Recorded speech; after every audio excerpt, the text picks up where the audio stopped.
eyes are on the Supreme Court.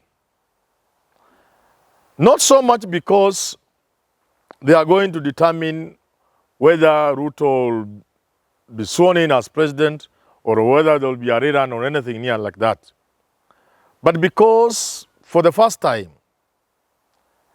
the Supreme Court is going to deliver, in my thinking, and in the thinking of many Kenyans that I pick around, far-reaching decisions.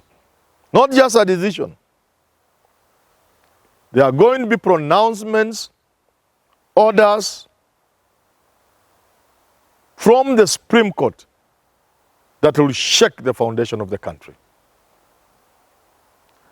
Ruto and Raila Odinga are like people going for an interview. I always tell my students, in order to get courage, ask yourself, what is the worst that could happen to you if you went for an interview? The worst is that you could just lose it and go back home. Nobody will jail you. They will not take your certificates from you. They won't take your brains and your abilities. If you look at it that way, you go to an interview with the courage you need. Unless, of course, you have forged certificates. And you fear somebody on the panel could discover, like we've seen in this country, and that the police could be called in. That's the only time you'll fear. So I'm looking at the Supreme Court and I'm asking myself, between Raila Odinga and William Ruto, who has a lot to fear? Before I go on,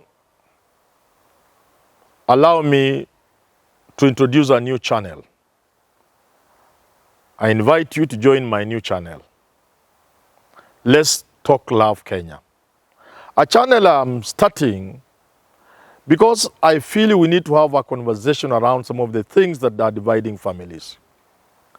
This has been informed by my observations about this politics.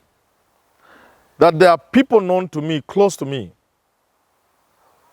who have been torn asunder because of this election. I know of a father who has cursed his children because they couldn't listen to him. Worse, I know of a friend who has lost her marriage because of the differences between her and her husband. I know of in-laws who have gone physical because they are supporting different candidates. And I got myself thinking, we need to have a conversation so that we can save our families, because there will always be differences, especially in the new world. Differences of religion, of social standing and incomes, of education, of age. There are all manner of differences in families. And I said, why can't I start a channel? Because I have some understanding of life, which I can share and perhaps save a family or two. So join the new channel, Let's Talk Love Kenya. Coming to you very soon. Now back to our topic of the day. That William Ruto could fear, and in fact has a lot to be worried about, the outcome from the Supreme Court. Let me explain what I mean. I've already said that the Supreme Court finds itself at a point where it will not be enough to nullify the election.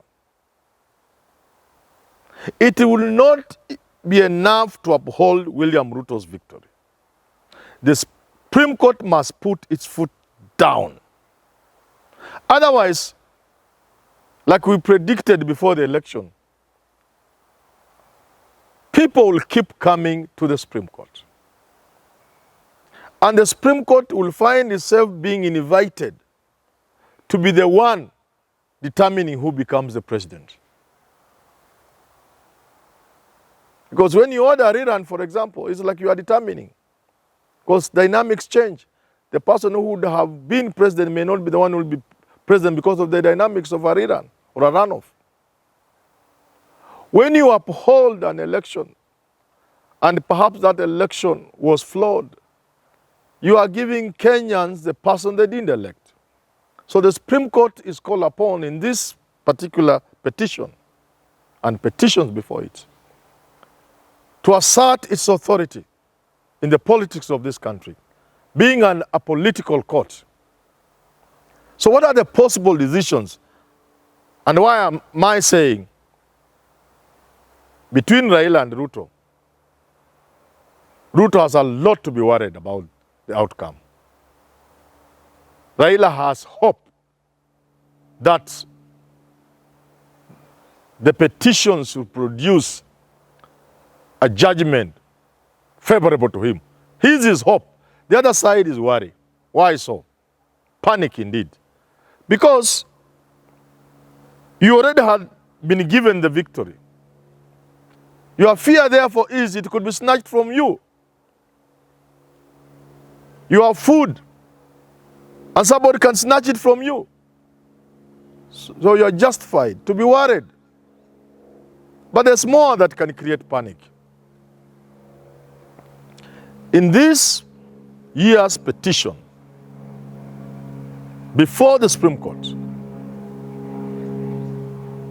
it will not be enough. It will not be enough for the court to nullify the election. And therefore, supposing the Supreme Court orders that the referee changes and the election takes place in 60 days as stipulated in the Constitution, Ruto will be worried naturally, because if the court stops Chebukati, the next in command is that lady called Julian Cherera, who is almost shown perhaps where she belongs. So Ruto will be worried.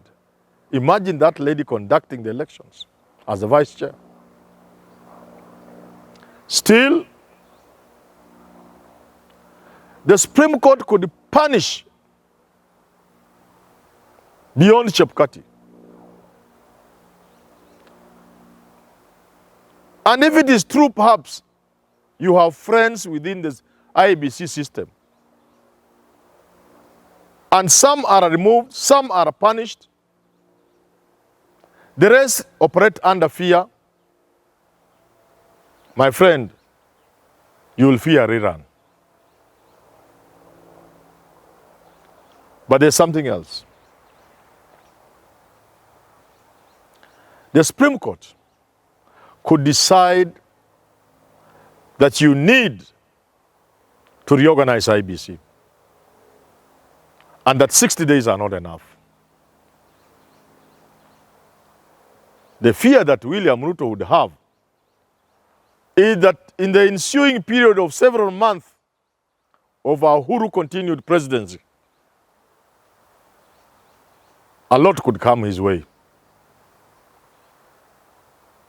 And that Uhuru and his team will this time be much more lethal and much more prepared to deal with Ruto 6, 9, 10 months from now. Those are some of the fears that must going on in the minds of William Samoei Ruto, our president-elect. There is more. The Supreme Court could order a recount. A recount in this case, just about tallying. And if the tally favors Raila Odinga, and there's a provision of the law that then says IEBC will be compelled, first, they will gazette the Gazette notice declaring William Ruto president-elect. Second, to gazette Raila as president-elect. This must be going through the mind of William Samoei Ruto. And I think would be causing panic. But finally, if the Supreme Court were to find this election not just marred by irregularities and illegalities, enough to nullify the election. But beyond finding the irregularities and illegalities, beyond establishing the culprits within IEBC, beyond indicting Chebukati if he's wrong and other commissioners if they are wrong and employees of the commission, if beyond that, beyond nullifying the election, beyond indicting Chebukati and some employees of the commission and commissioners, if the Supreme Court establishes a nexus between the IEBC officials and the third parties, and if those third parties are people who collaborated, who worked with IEBC staff to manipulate the election, and that the IEBC, the Supreme Court goes beyond indicting those employees and ropes in criminally the third parties from outside,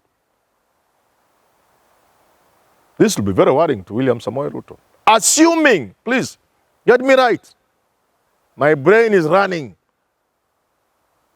Assuming that were the case, one would be worried.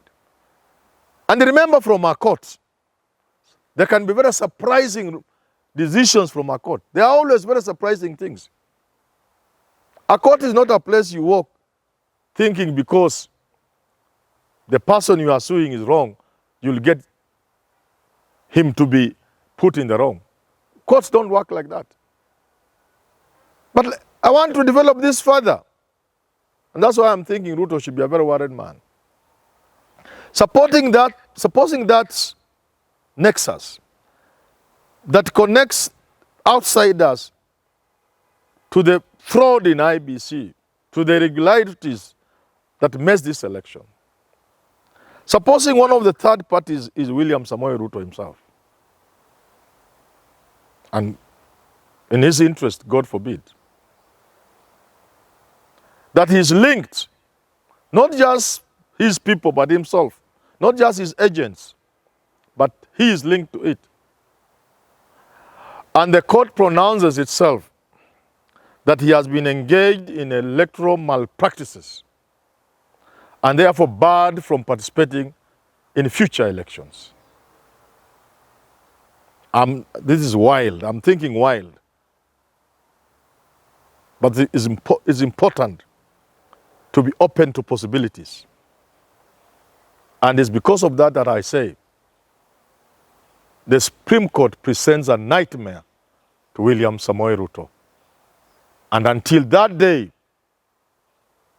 perhaps when his God is with him, his stars are aligned, and the bench does confirm his victory, he'll be a very worried man. Here's my prayers.